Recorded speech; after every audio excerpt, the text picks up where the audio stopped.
بالله من الشيطان الرجيم بسم الله الرحمن الرحيم الحمد لله رب العالمين والصلاة والسلام على أشرف الأنبياء والمرسلين وعلى آله وأصحابه أجمعين ومن تبعهم بإحسان إلى يوم الدين اللهم علمنا ما ينفعنا وانفعنا بما علمتنا وزدنا علما إنك أنت العليم الحكيم اللهم جل جلاله افعل prej ti falje dhe çdo gjë kërkojmë për pejgamberin alayhi salatu wassalam, salavat të dërgojmë për familjen e tij të ndershme, për shokët e tij besnik dhe për gjithë besimtarët të cilët e ndjekin rrugën e tij deri në ditën e gjykimit. Lusim Allahun xhalla xjalaluhu që këtë ditë Allahu azza wa jall na e bën kabul ibadetin ton, shpërblimin e tij të na shumë pishon dhe kemi prej atyre që këtë ditë dhe ditët të cilat kanë kalu i kemi shfrytzu dhe ja kemi dhënë hakin në këtij muajit bekum që Allahu xhalla xjalaluhu e ka bën enkas për neve si besimtar. Vëllezër të dashur, ne jemi në serialin e dersave tona për gjërat të cilat e prishin apo nuk e prishin agjërimin. Prandaj do të vazhdojmë edhe sot, kështu që do të shohim se disa gjëra të cilat njeriu mundet me aprish agjërimin dhe gjërat të cilat janë prej atyre që ka mundësi me i konsumu mirë, po nuk e prishin agjërimin. Ne thamë se disa gjëra të cilat ishin të ndihshme dhe besimtari duhet që të largohet nga ato gjëra, sepse ka mundësi që agjërimi i tij të prishet duke mos e vret ai atë. Sot do të shohim se janë disa gjëra që i kanë përmend ulemat, që janë gjëra të ndihshme që besimtarët kanë mundësi me i ndodh gjatë ditës ose gjatë muajit të Ramazanit. Janë disa gjëra që ulemat e kanë përmend, janë kanalet natyrore ose origjinale. Ku thuhet se landet që hyjnë në brendësinë e trupit të njeriut, qofshin ato përmes vrimave të cilat i posedon njeriu në trupin e tij, apo përmes gjërave të cilat ka mundësi me dëpërtu në trupin e njeriu. Ne gjë e përmenëm se gjërat të cilat futen përmes vrimave të njeriu, siç janë për shembull hundët, goja, veshët, syt, edhe gjëra të tjera, dhe e cila land dëpërton deri në trupin e njeriu, apo të themi deri në lukthin e njeriu, ato e prishin agjërimin, siç janë do thot pikat e ujit, pikat do thot e ilaçeve të ndryshme dhe deportojnë deri në lukthin e njeriu, atëherë ato e prishin agjërimin sipas fukahave të mëdhëbit Hanefi. Prandaj një ashtu edhe gjilpërat, të cilat kanë vitamine, do thot gjilpërat ose infuzionet. Ulemat e përmenin se infuzionet të cilat përbajnë vitamina dhe kanë ilaç dhe depërtojnë përmes venës së njeriu në trupin e njeriu, atëherë agjërimi i tij i asaj dite prishet dhe se ai obligohet të e agjërojë një ditë më vonë pas agjërimit.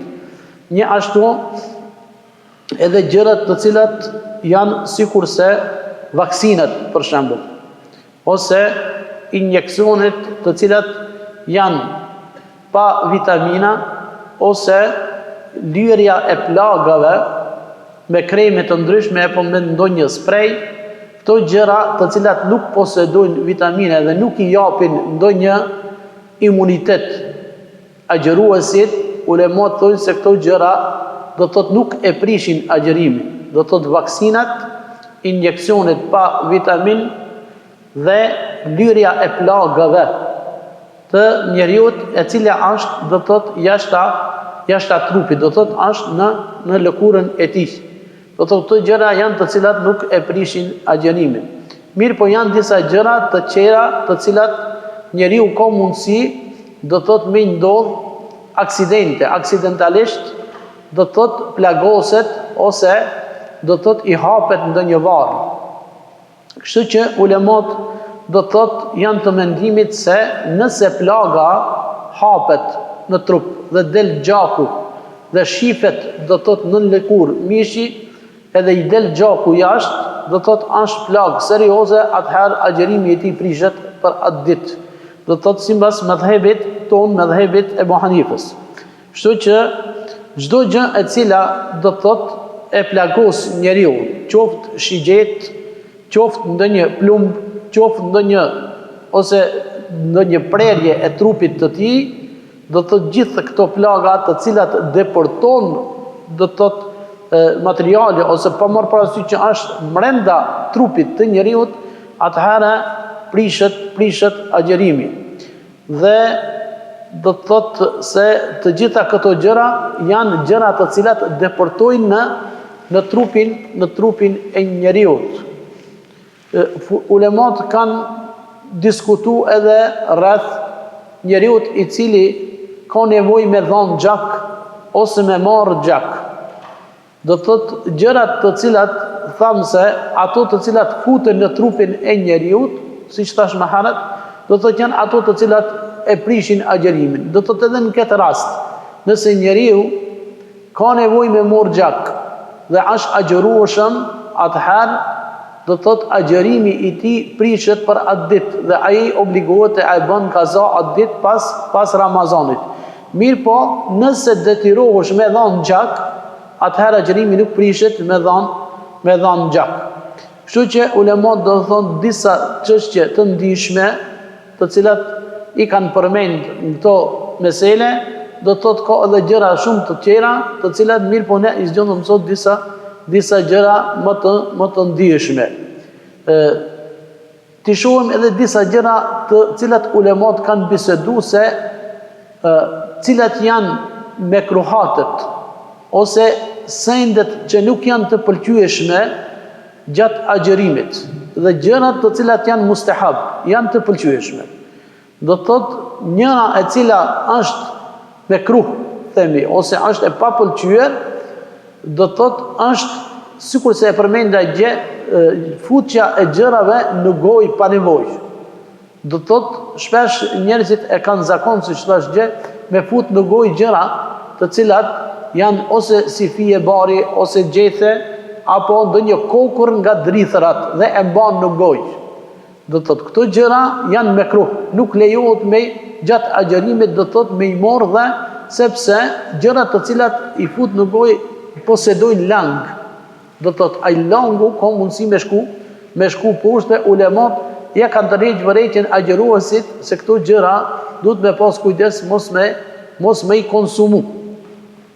Një ashtu do të thotë është edhe shijimi i gjërave të cilat kanë shije. Do të thotë shpesh ndodh që njerëzit të cilat shkojnë me blet gjëra në pazar, pa më parasysh çka janë, edhe mundohet me e kërku një send i cili qoftë ai gjatë, gjiz, mjalt, ku e diuni çka, mundohet me e kërku dhe me ja kërku shijen se siç e ka. Ulemat e kanë ndalu ose e kanë konsideruar nga makruhatet. Do thotë nga gjërat që nuk pëlqejhen, nuk ban me majtë të guës, me i shiju gjërat të cilat kanë shije. Edhe njeriu duhet të largohet nga këto gjëra.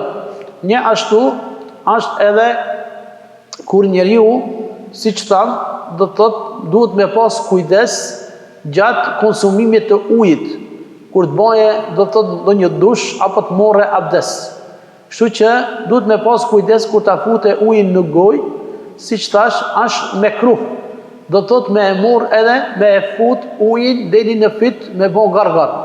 Do thotë me shti ujin edhe me ngret kokën, se disa njerëz e kanë zakon, do thotë e lajnë edhe do të thonë këtë pjesën e fillimit të fitit. Do thotë agjëruesi duhet me pas kujdes në këtë rast. Do thotë nuk duhet me përdor këtë metodë të abdesit. Një ashtu edhe siç thash istinshaq. Istinshaq do të thonë kur ta fute ujin në hund. Kur do ta fute ujin në hund duke marr abdes, është mekruh me e ngret, me e thith ujin, do thotë me shti deri mrena në khajshum të hundës. Do thotë edhe është mekruh sepse ka mundësi në një pjesë e ujit mundet me hi mrenda në fyt. Një ashtu nga mekruhatët është që agjëruesi të ketë kujdes, siç e përmendi edhe apo më herët, do thotë me qenë sa më larg bashkëshortës së tij. Do thotë me pas kujdes në kësi raste, nga se ndëse shumë herë ndodhin gjëra të cilat do thotë njerëzit përkthelen me bashkëshortën e tij dhe ka mundësi do thotë me ngjej epshi i njeriut. Kështu që sipas do më thonë medhebit Ebu Hanifes, ndalohet edhe pse është bashkëshorta jote, ndalohet prekja e saj, ose ndalohet përkthjelja e saj, ose ndalohet gjërat, do thotë fjalët të cilat e ngritin epshin. Kështu që gjitha këto gjëra të cilat munden me e dëmtu, me i njollos, do thotë agjërimin tënd, duhet me pas kujdes edhe me u largun këto gjëra nga këto gjëra, sepse janë gjëra të cilat kanë mundësi me ardhur deri te prishja e agjërimit. Ulemat kanë përmend edhe disa mustahabe, disa pëlqyeshmëri që agjërimi i ka, do me thonë, gjatë ditës së tij. Njëna prej atyre duke fillu që agjëruesi duhet me u zgju në syfir. Ulemat thonë se zgjuarja, ngritja në syfir është nga bereqeti, siç ka thënë pejgamberi alayhi salatu wassalam, ngrihuni në syfir, nga se në ngritjen e syfirit Allahu çon bereqet. Allahu çon bereqet. Edhe bereqetin ne e dim se do thotë ka dobin shumë të madhe. Nga se Allahu xhalla xjalaluhu ka mundësi njerëz me u dhon rrezik të shumë, mirë po nuk ju jep bereqet. Edhe ne dëgjojmë shpesh se njerëzit thonë, do më thonë, a be shumë po punoj, shumë po fitoj, a më në fund kur gjon s'po jetë. Do thotë bereqeti nuk është i duhur, do thotë i këtij njeriut, dhe ai duhet të ketë kujdes, ta lutë Allahun xhalla xjalaluhu që t'i jape bereqet.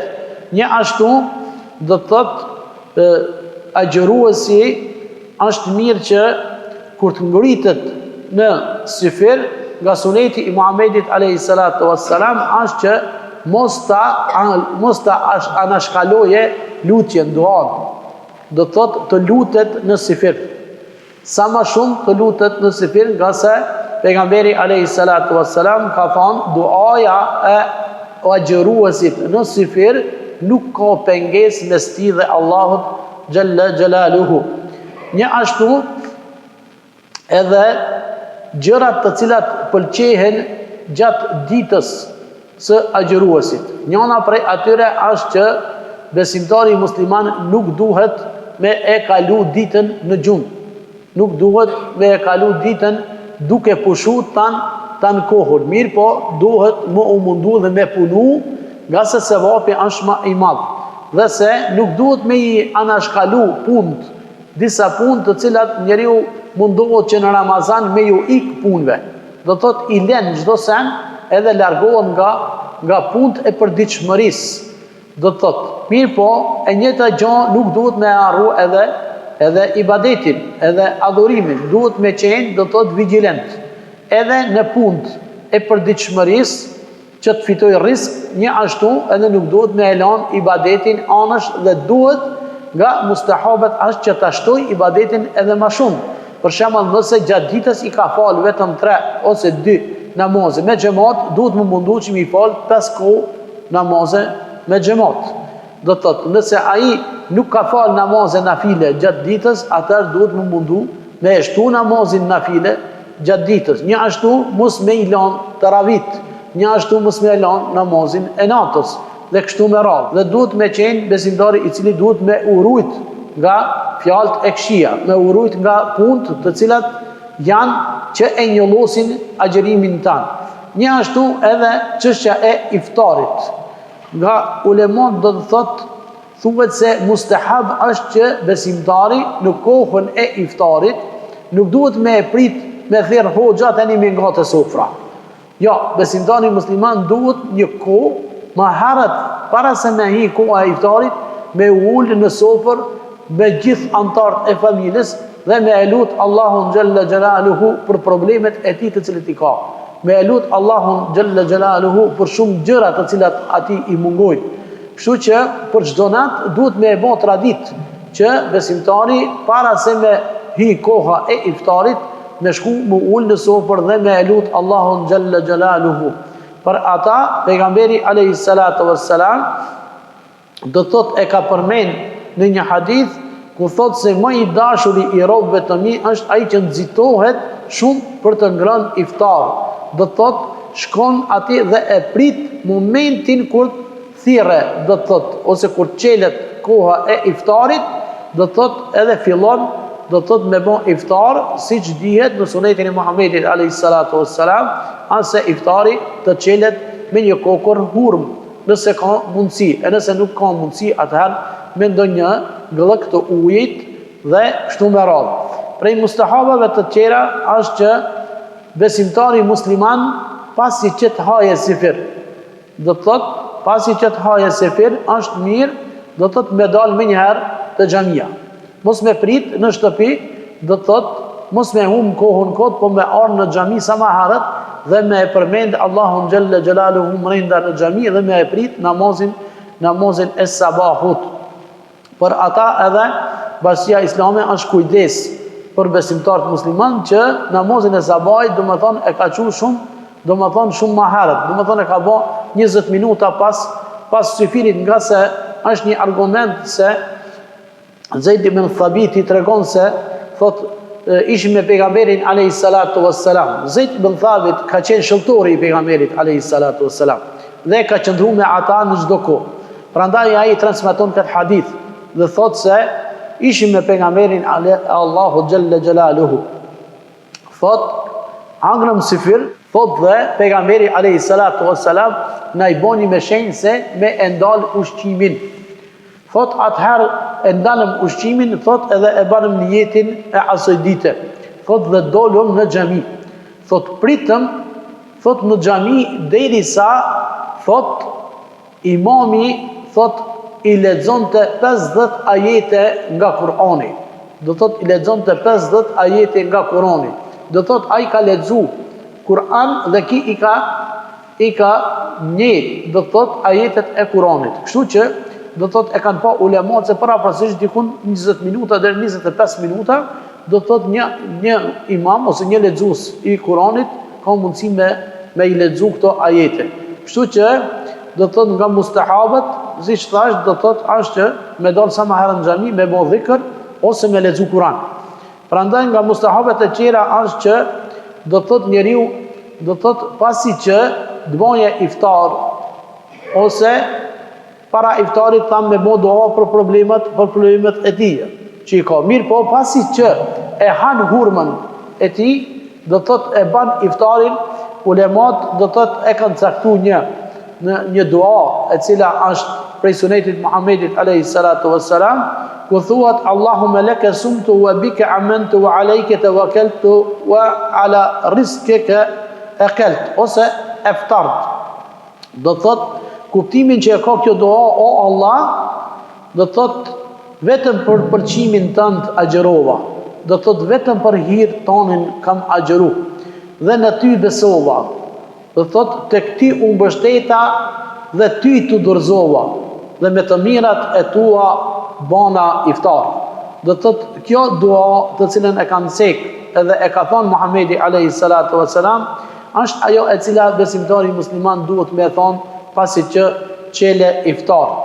Dhe kështu do të thot shumë mekruhate, shumë gjëra të cilat ulemat i kanë cekë dhe shumë mustahabe të cilat besimtari duhet të shpalos ose të shfletos në për librat e fikut, do të thot nuk duhet me qenë në prej atyre të cilat nuk i lexojmë të gjana, nga se me një ders ose me disa derse nuk mundet gjitha sendet me mësu. Mirë po duhet me qenë popull i cili duhet me lexu dhe duhet me mësu gjërat të cilat janë të rëndësishme për besimtarin, pa marrë parasysh do të thotë se aja në gjuhën arabe po në gjuhën shqipe, mirë po sot alhamdulillah ka libra të shumta nëpër biblioteka dhe besimtari duhet me qenë do të thotë vigjilant me morr me lexu për çështje të cilat janë shumë të rëndësishme, e sidomos për çështjen e Kuranit, nga se ne shohim se do të thotë numri i talebave në xhamit është paksu Pse është paksu? Nga se kujdesi i prindve nuk është në nivel.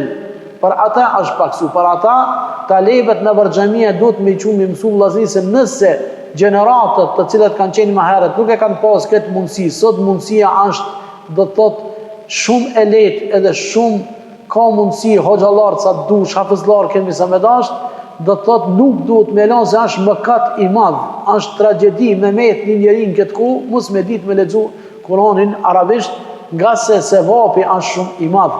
Ne e dim se pleqët e tonë, do të thotë me gjitha ato vështërsirat të cilët i kanë pas, janë mundu dhe e kanë mësu Kur'anin ato që kanë pas vullnet dhe që kanë pas interes.